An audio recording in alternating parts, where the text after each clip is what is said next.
Momento 2. Nefropatías crónicas. Mi nombre es Teresa Guadalupe Ventura Velasco y vengo de la Universidad Abierta y a Distancia de México.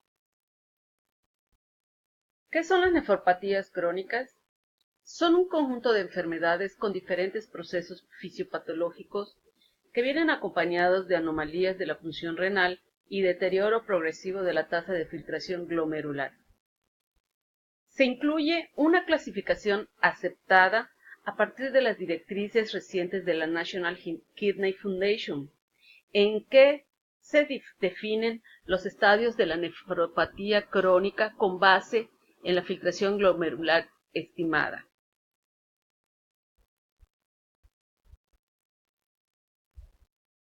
Dos, ¿qué es la clasificación KDOQI? Y presenta las diferentes clasificaciones de esta. La clasificación KDOQI de la National Kidney Foundation es en donde se definen los estadios de la insuficiencia renal crónica, basándose en los niveles de filtración glomerular. En esta gráfica podemos observar que en el estadio 1, cuando mantenemos una filtración glomerular menor de 90, decimos que está normal o ligeramente elevado o elevado. En el estadio 2, entre 60 y 89 de filtración glomerular, viene siendo que está ligeramente disminuido. En el estadio 3GA, entre 45 y 59 de filtración glomerular, es de ligera a moderadamente disminuido. En la G3 es moderada a gravemente disminuido cuando está entre 30 a 44 la filtración glomerular. En el estadio 5 es un agravamiento más disminuido porque está entre 15 y el 29 de filtración glomerular. Y ya en el estadio 5 estamos hablando de un fallo renal porque tenemos menor filtración glomerular a partir de 15.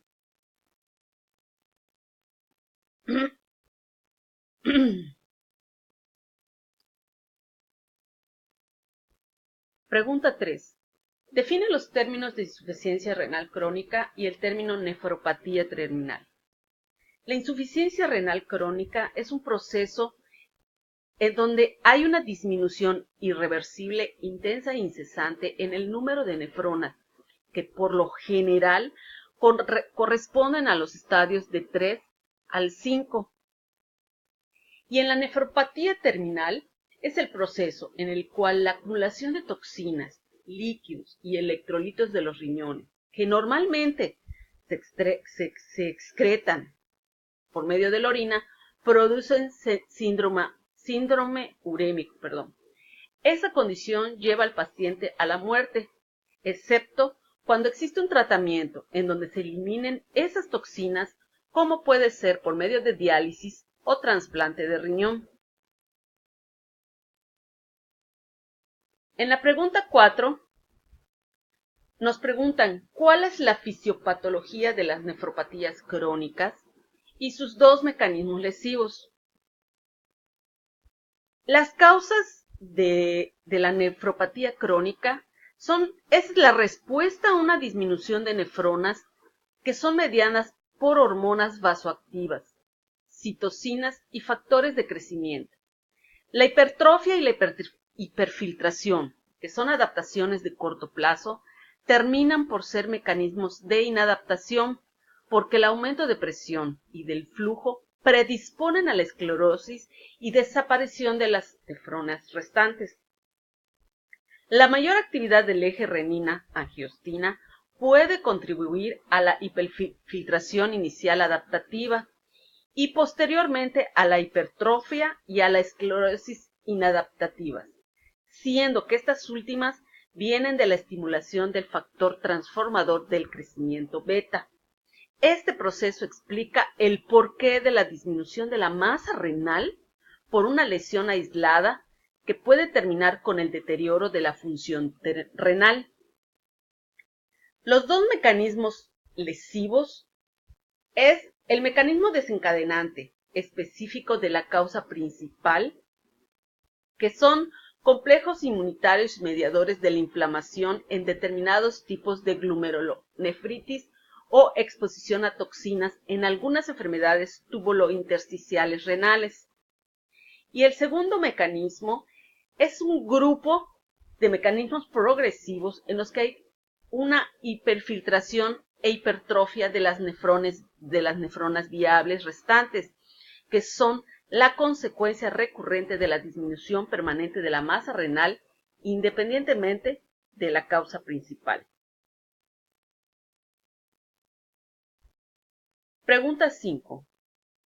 ¿Cuáles son los factores que agravan el riesgo de nefropatía crónica? Entre los factores de riesgo podemos mencionar la hipertensión, la diabetes mellitus, enfermedades autoinmunitarias, la senectud, ascendientes africanos, familiares de nefropatías, episodios previos de insuficiencia renal aguda, presencia de proteinuria, anomalías que son anomalías del sedimento urinario o anomalías estructurales de las vías urinarias. Aquí podemos ver que una gráfica en donde nos mencionan cómo debemos vigilar el riesgo renal, en donde también se incluyen si vives en situación de pobreza, cuando tienes más de 50 años, el sobrepeso y si en el caso de los que fuman. Pregunta 6. ¿Cómo se lleva a cabo la disminución glomerular normal con el paso del tiempo? Si partimos de una cifra máxima que es de 100 mililitros minutos por 1.73 metros cuadrados en promedio y que se puede presentar a partir de los 30 años, es de 1 mililitro por minuto por 1.73 metros cuadrados. Aproximadamente, para alcanzar una media de 70 mililitros por minuto a los 70 años, siendo que esta filtración media es menor en mujeres que en hombres. En la pregunta 7, nos preguntan cuáles son las ecuaciones que se usan para cuantificar la tasa de filtración glomerular. Estas están basadas a partir de la creatinina sérica, por la edad, por el sexo, la raza y el peso corporal. Una de las ecuaciones incluidas en el Modification of Diet in Renal Disease Study es una de las ecuaciones, y la otra ecuación es la de Cockcroft-Gault, que es una depuración estimada de creatinina. 8. ¿Cuáles son las manifestaciones clínicas y de laboratorio de los diferentes estadios de la nefropatía crónica? En este caso, en los primeros 1 y 2 estadios, generalmente no se llegan a presentar síntomas, pero pueden presentarse algunas manifestaciones de la nefropatía primaria, como puede ser edema en pacientes con síndrome nefrótico o signos de hipertensión, como consecuencia del parenquima renal en personas con nefropatía poliquítica, en algunas formas de glomerulonefritis, enfermedades del parenquima y vasos renales, aun si tienen una buena filtración. En los estadios 3 y 4, las manifestaciones clínicas y por medio de laboratorios son más notables porque se complica aún más la patología. Existen afectaciones en todos los órganos y sistemas en donde las manifestaciones incluyen anemia, cansancio, anorexia, malnutrición progresiva, así como alteraciones en los niveles de calcio, fósforo y hormonas encargadas de regular minerales. También existen anomalías en la homeostasis del sodio, potasio, agua y equilibrio ácido-básico.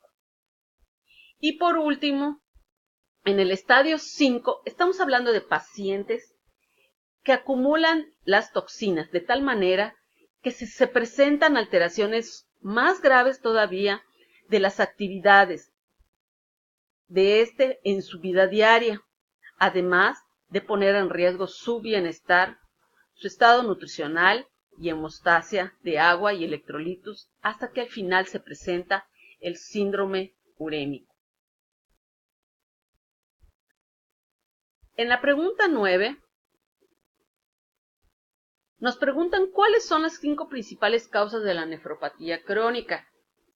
Tenemos la glomerulopatía diabética, glomerulonefritis, la nefropatía hipertensiva, la glomerulopatía primaria con hipertensión, la nefropatía vascular e isquémica, la poliquitosis renal autosómica dominante, las nefropatías quísticas o tubulointersticiales. Pregunta 10. ¿Cuáles son los 2 marcadores que se utilizan en clínica para evaluar la función renal? Son la concentración de urea y de creatinina.